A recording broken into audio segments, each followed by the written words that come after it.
And we shall make whatever sacrifices necessary to make sure that William Ruto is a one-term president. People have short memories. President William Ruto has a very short memory. This team here, we sat with him in my house and we assured him that he'll be president and we will do whatever it takes to make sure he is president. And we worked very hard. And we took him to State House. And when he reached there, he put aside everything we had agreed on how we need Kenya to be. We had 47 economic charters with each and every county agreeing on the economic interventions that will be required for each county. He put them aside. We had agreed on the payment of pending bills for our business community to bring money into circulation. He put that one aside. We had agreed on the bottom-up economic model of putting money into people's pocket. The minute he reached State House, he changed course. He got a small team of economic advisors and came up with a very brutal program of removing whatever little money was in people's pocket from their pockets. Along the way, I could not agree with him. I couldn't agree with him because I'm a very principled person.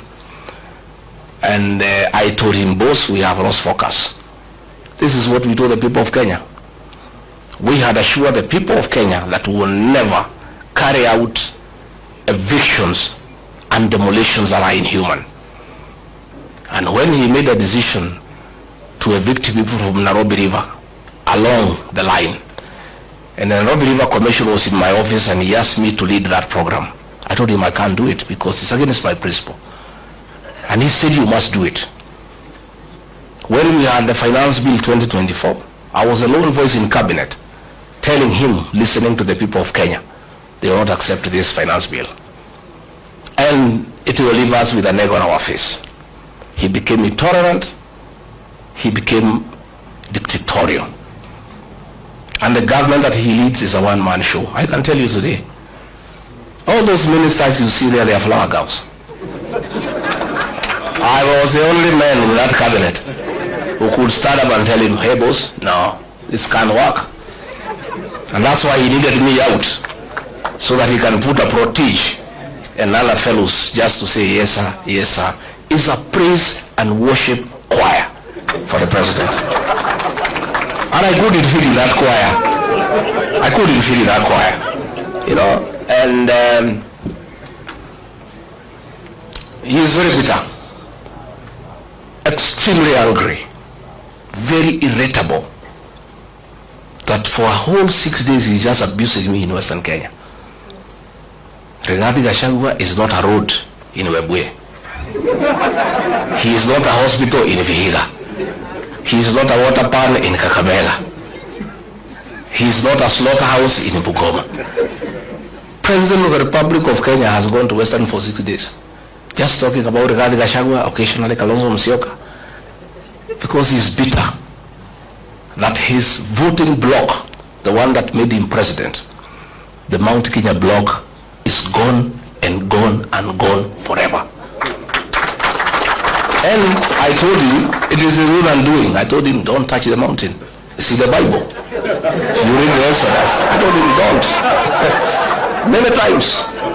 But it's because he has some young MPs he moves around with. Young boys who are born in towns and brought up with Serelak. They don't know the community. So they tell him, no, it's okay, no problem. Mulima ni yako, wewe ulikuja huko mwenyewe. Hawa watu ni wako, hata ukitoa huyu weke huyu hakuna shida. Namwambia mimi ni mzee. Hawa watu bila wajua. These fellows on the mountain, they hate betrayal and they hate deception. Because of what Mzungu did to them, they hate betrayal. And you yourself, President William Ruto, you are a beneficiary of my community's distaste for betrayal. When they decided that Uhuru Kenyatta has betrayed you, they turned against Uhuru for betraying you in their view and voted for you. And you are not one of them. They hate nominated one of their own to support you and you are not one of their own. If you betray one of their own, you tell me the story.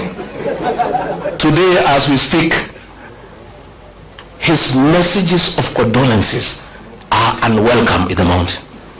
And you know that's the lowest it can go. You know, funerals are very solemn. In my community where I come from, even if it is suspected you had a hand in the death of the person being buried, people still allow you to come and even give condolences. When the people say they cannot listen to your condolence, you know it's over. The other day we were in Embu, and they are trying to blame Justin Muturi Bidan because the people rejected his condolence message. The president wrote him abusive messages the whole night, threatening to sack him. But even if you sack Bidan Muturi, nothing will change in that area. Nothing. And I told him, and he cannot say I did not tell him. Because me, I'm an honest man. I sat him down and I said, boss, you believe my now, why he's annoyed is because 47% of his support, 4 million votes, iko nje. Sasa anategemea ati Raila akienda AU, he can transfer zile zake. Zile za Raila zilikuweko za Wiper, they are not there. Ile ya Mlembe is not there. Hii ya Kisii is not there. Huyu jamaa amekwama. Amekwama. And I can tell you, because I know he is cornered. Kazi yetu rahisi sana is to stay together and unite our people. Mimi naomba jamii ya Mlembe. Amekuja huko anaita mimi mkabila. Ati ndio mimi nisisaidie nyinyi. Siku nilimsaidia hakujua mimi ni mkabila. When we voted for William Ruto, we knew he's not a Kikuyu.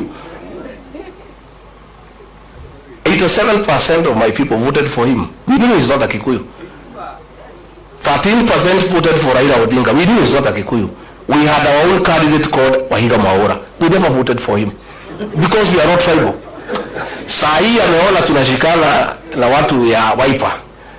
Ameona tunashikana na Mlembe Nation. Na hapo Mlembe Nation ndio naona amekwambia hapo. I think it's his last hope. Sasa anakuja huko kusema ati mimi ni mkabila, ati ndio msinikaribishe tusifanye pamoja. President William Ruto, hear it from here, Chui House. The same way Mulima ilisaidia wewe, it is possible tunaweza saidia hii watu ya Mlembe. It is the same way tunaweza saidia huyu Kalonzo. Na sisi hatuna contract na wewe. Then yetu na wewe tulimali. We had intended to pay you in 2 installments. Tukakupatia the first installment, ukaguza Mulima. Hiyo deni ikafanya nini? Kaisha. We owe you no debt. So, anaenda pale Western, anasema tumefukuza huyu Gachagua, and he is corrupt. William Ruto, my friend, do you have the moral authority to talk about corruption? And we sympathize with you because juzi kumekuwa na opinion poll on the most corrupt person in the world. And we are unhappy that you are rigged. Instead of giving you number 1, they give you number 2.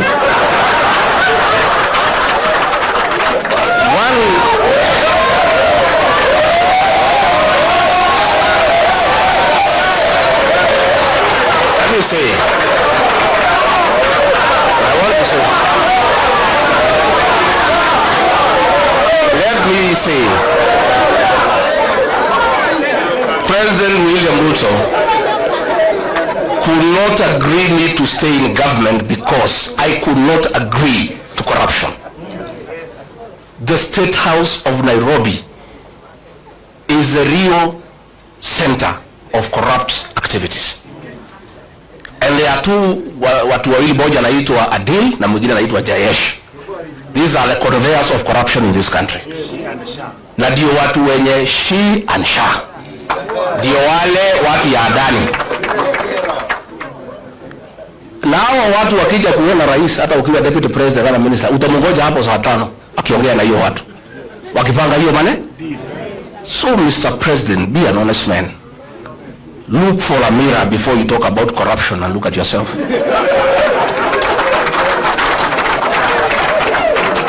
If you think the people of Kenya are very intelligent, regarding Gachagua has not been associated with any scandal in this country. So wewe unaenda pale unasema he is incompetent. In matters incompetence, Mr. President, I tend to agree with you to a certain extent.